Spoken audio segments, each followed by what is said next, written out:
Bien, señores, son las 10:23 y está con nosotros Aleida Calleja.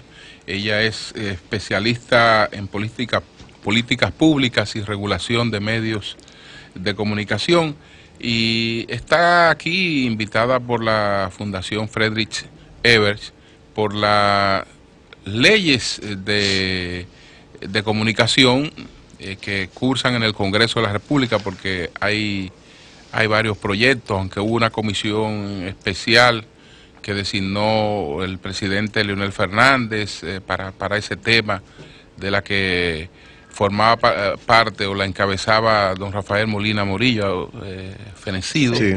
Y yo entendía que ese era el único proyecto que estábamos discutiendo. Que hay consenso en que hay que actualizar la ley que tenemos, pero las iniciativas que se han presentado han recibido muchas críticas. Son 3 iniciativas las que tenemos en el Congreso. Infórmenos usted, porque imagínense, sí. yo creía que era una. Como asesora internacional invitada. Sí.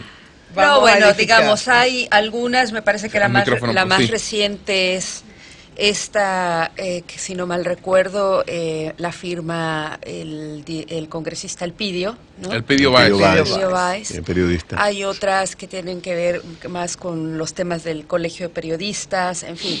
Pero esta es como la más reciente y que fue parte de esa comisión de la que usted está hablando. Por lo menos es lo que nos han informado, sí. Porque no estamos aquí en el país. Y digamos, nosotros... A ver, la opinión que nosotros estamos expresando, las preocupaciones que estamos expresando, coinciden con las percepciones y que han tenido otros expertos. No hace mucho tuvieron aquí la presencia de Joan Barata y de Damián Loretti, ¿no? Joan español y Damián Loretti, que es argentino. Además son colegas con los que hemos trabajado durante mucho tiempo, coincidimos con las preocupaciones de la iniciativa, sobre todo porque, digamos, sigue manteniendo más una lógica de ley de imprenta, más que una lógica de una actualización del sistema de medios, que ya incluye la digitalización, que ya incluye la televisión digital, que puede ser una grandísima y buenísima oportunidad para fortalecer pluralismo y diversidad, poner límites a la concentración. La preocupación esencial, ¿cuál es?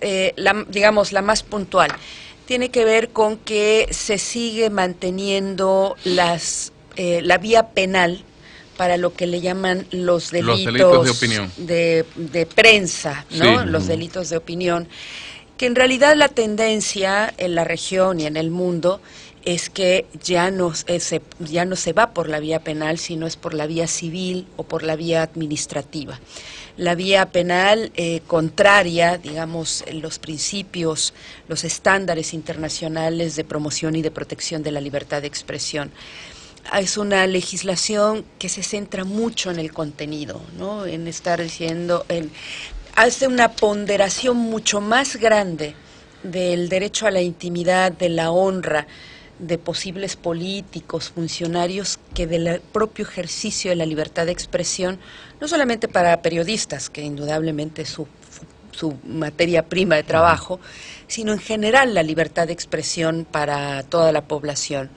Cuando esa ponderación de estos derechos individuales, como al honor, a la privacidad, priman sobre la libertad de expresión, el resultado que ustedes pueden tener, por desgracia, y se puede tener, es que se acota el derecho a la información de la sociedad en su conjunto para los temas de interés público, para el debate robusto, para el disenso, porque esa es la democracia. La democracia es discutir, tener desacuerdos, acordar, y en esa medida pues se lastima la calidad democrática, y cuando lastimamos la calidad democrática, lastimamos el resto de los derechos.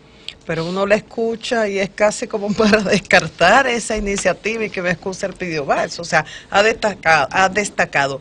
Han excluido las plataformas digitales. Inconcebible en el 2018, inconcebible. Dice, están de espaldas a una tendencia regional de despenalizar, y decía como entre comillas, ¿no? Sí. Los llamados delitos de opinión. inconcebible cuando esa es la tendencia también. Y lo otro, que se prioriza el derecho a la honra, a la privacidad y eso sobre el derecho a informar.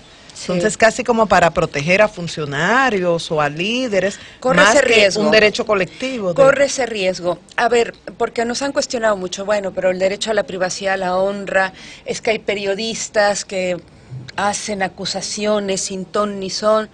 Nosotros hemos dicho, eso va a suceder siempre. Lo que pasa es que en la libertad de expresión siempre va a haber derechos que se tensionan, ¿no? El tema es cuál ponderas en beneficio de la mayoría, no en beneficio de una minoría. Entonces, cuando ponderas esos derechos por sobre la libertad de expresión, el riesgo que corres es eso, que lo que él termina lastimándose es el derecho a la información. Y yo diría, hay muchas cosas, yo insisto, ¿qué hacemos con los temas de televisión digital? Como decía un ministro de la Corte en México, que además queríamos mucho, o seguimos queriendo, se multiplican los peces y los panes. ¿Por qué? Porque va a haber más frecuencias de televisión. Y entonces, ¿a quiénes se les van a dar esas frecuencias de televisión? Puede haber nuevos actores, puede estar representados actores que tradicionalmente han estado excluidos del proceso de comunicación, los medios comunitarios, los medios de los pueblos indígenas. Eso es muy importante para el pluralismo y la diversidad. Yo les cuento que nosotros, después de una reforma constitucional que hicimos en México, y lo hicimos constitucional para que después nadie lo cambiara tan fácilmente. Sí. Hoy, por ejemplo, en este año va a entrar a operar por primera vez en la historia, en la Ciudad de México, una emisora comunitaria feminista. Las feministas se organizaron y pudieron acceder a una frecuencia, porque cambiamos las reglas. Entonces, ese sector que siempre ha estado excluido del sistema de medios, ahora va a poder tener una representación. Ahora hay un poco más de 100 frecuencias para pueblos indígenas, para medios comunitarios.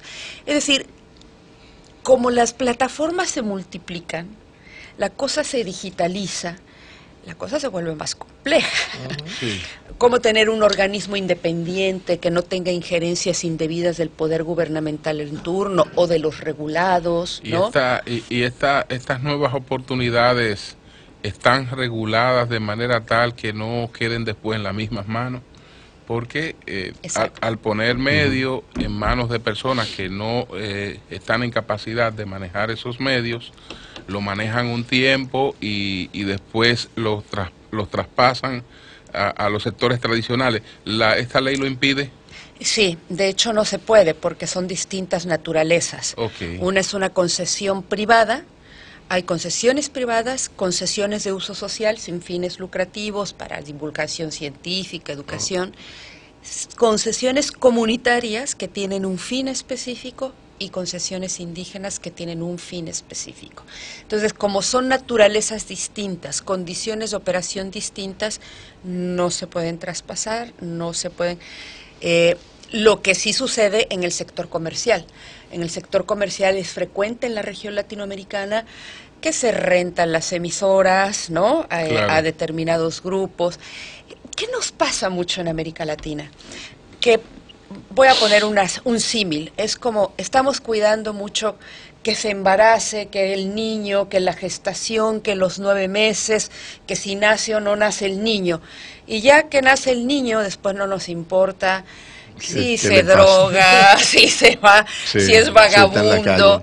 Lo que nos es que hay como muchas trabas de acceso a ciertos sectores de la sociedad para las frecuencias. Y luego, cuando se dan, en el caso, por ejemplo, de los comerciales, no nos importa mucho qué se están haciendo con las frecuencias, se están cumpliendo con su objetivo, ¿no? ¿Es posible, la diversidad es suficiente para garantizar libertad de prensa plena? Es decir, darle participación a la diversidad, ¿o hay una serie de ítems que determinan? No, hay una serie. El pluralismo y la diversidad, digamos, el pluralismo entendiendo como que diferentes sectores de la población operen sus propios medios de comunicación, y la diversidad como la diversidad de informaciones y perspectivas que debieran de tener los medios en su interior, ¿no? Pero además, aunado a eso, hay que ver los temas de competencia, que el mercado funcione bien, que realmente esté bien distribuido, que haya límites a la concentración. Digo, no es algo nuevo, o sea, lo vemos en Europa, lo vemos en Estados Unidos, en Canadá, en algunos países de América Latina. Yo les digo, eso requiere además regulación, lo que le llamamos regulaciones asimétricas. Esto quiere decir una regulación especial para que no abusen de su posición de poder en el mercado o en el mercado de información o de opinión. Por favor, sí. Se requieren, digamos, medidas varias para poder tener un sistema de medios robusto que realmente aporte a un debate democrático para toda la sociedad. Usted, por su función, ¿verdad?, ha tenido la oportunidad de observar esto del periodismo, de la comunicación, más allá de México, más allá de República Dominicana. Y aquí hubo una situación, y es una sentencia del Tribunal Constitucional, que evita el efecto en cascada. ¿Qué quiere decir esto? Que partiendo de esa sentencia, el medio no necesariamente tiene responsabilidad sobre lo que diga o no diga uno de los periodistas o comunicadores que integran el medio. Totalmente. Sí. Muchos aplauden esta sentencia, están muy conformes, pero también hay quienes cuestionan y dice que esto se traduce entonces en que el periodista, el comunicador, ante la posibilidad de que enfrente una situación en términos de tribunales, simple y llanamente está sola, cuando el medio también se beneficia del ejercicio de una u otra manera. Me gustaría su opinión en ese sentido, partiendo de esa visión global que puede tener. Y también, aquí sigue siendo una discusión, aunque no tan socorrida.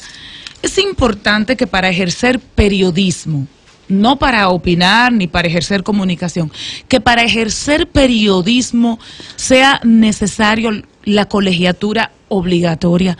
¿Aportaría esto? Por el contrario, ¿no aportaría, protegería de alguna manera el ejercicio del periodismo? Yo estoy de acuerdo con la sentencia del tribunal, porque el problema no es si el periodista va a decir me siento solo. El problema es más de fondo. Si seguimos manteniendo los ámbitos penales, lo que genera es una autocensura.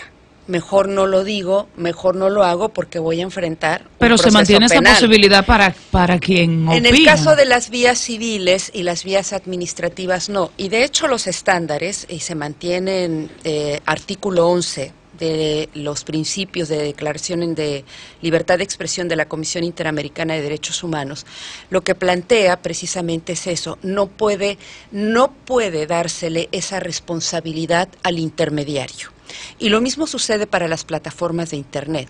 Es decir, no puede ser que entonces lo que va a hacer el director del medio es decir, yo no contrato a periodistas críticos porque entonces después yo voy a pagar los platos rotos. Entonces genera un efecto de autocensura y un efecto de inhibición del ejercicio de la libertad de expresión. Las responsabilidades ulteriores por un mal uso de la libertad de expresión son procesos que deben de darse en el ámbito civil y que son, digamos, una cuestión que sucede cada día y es una cuestión de responsabilidad ética que no necesariamente tiene que ver con tener un título de periodista o no. Hay quien tiene título de periodista y la ética es muy baja y hay quien no tiene título de periodista y la ética es muy alta. Es una cuestión de ética periodística y es algo con lo que se batalla todos los días. Yo te diría, en Inglaterra siguen peleándose con la prensa amarilla hasta la fecha, ¿no? O sea, es un fenómeno, digamos, inevitable, pero que hay que tener reglas que no por eso, ahora sí que como decimos, no paguen justos por pecadores, ¿no? Sino que establezcamos las reglas para los debidos procesos, para que puedan realizarse la ponderación de derechos necesaria.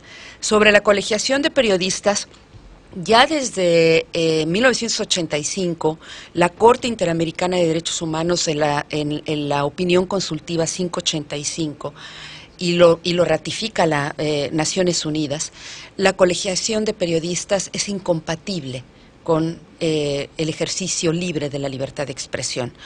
¿Por qué? Cuando yo te digo, por ejemplo, medios pero una cosa no podría ser libertad de medios expresión. Comunitarios, medios indígenas, ¿le vas a pedir a un indígena tener una colegiación?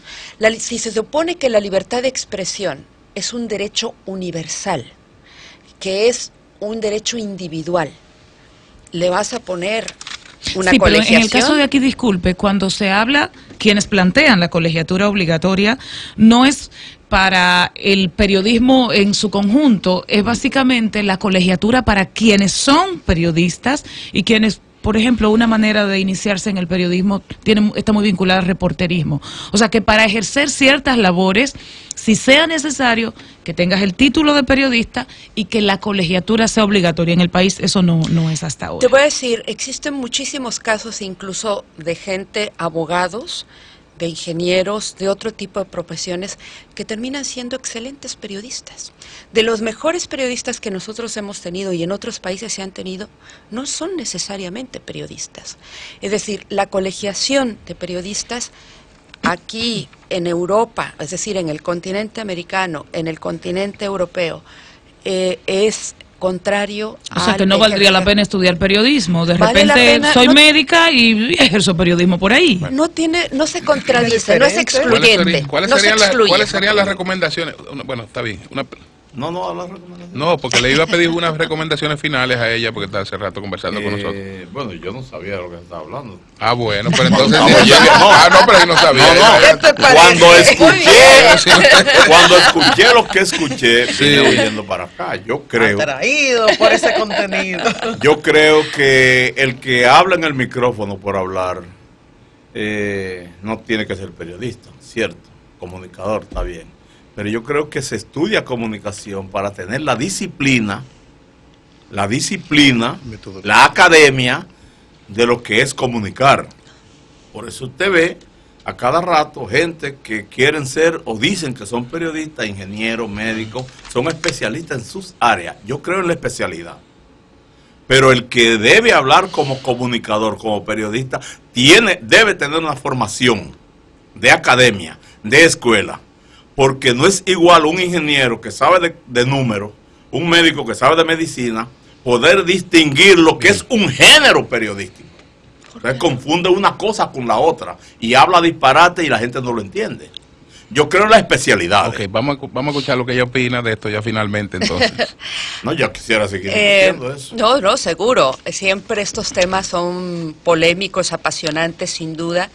Lo que sí es que si reconocemos que los derechos humanos son universales, interdependientes, indivisibles e irrenunciables, pedir una formación académica para ejercer la libertad de expresión es como pedir que para el resto de los derechos humanos debiéramos es que libertad de expresión y periodismo no son sinónimos. Ella te ha hablado de opinión. ¿Cómo no? ¿Cuándo lo invitó? Cuando usted me diga. Correlación a la finalmente con relación a estos proyectos, a estos distintos proyectos que tenemos en el Congreso. ¿Cuál sería la recomendación para lograr una ley de comunicación más efectiva? A ver, para empezar creo que habría que empezar por la despenalización de lo que llaman los delitos de opinión. Prensa, ahí de estamos opinión. de acuerdo. O sea, eso es lo primero que habría que hacer. Lo segundo es que habría que tener una ampliación de derechos. Por ejemplo, no vemos los derechos de las audiencias, la protección de las audiencias infantiles, de la adolescencia. No vemos cuestiones que tengan que ver con criterios equitativos y democráticos de acceso a las frecuencias para todos en igualdad de oportunidades, en el caso de la radio y la televisión. No vemos qué va a pasar con la televisión digital, no vemos qué va, incluso yo diría lo que ponen como derecho de rectificación, respuesta, excede los estándares del artículo 14 de la Convención Americana. En fin, que yo diría que necesita una revisión exhaustiva a fin de fortalecer derechos. Bueno, pues muchas gracias a Aleida Calleja, especialista en política pública de regulación de medios de comunicación, que está aquí pues invitada por la Fundación Freddy Ebert. Freddy Ebert. Así es. Cambio y fuera. Gracias.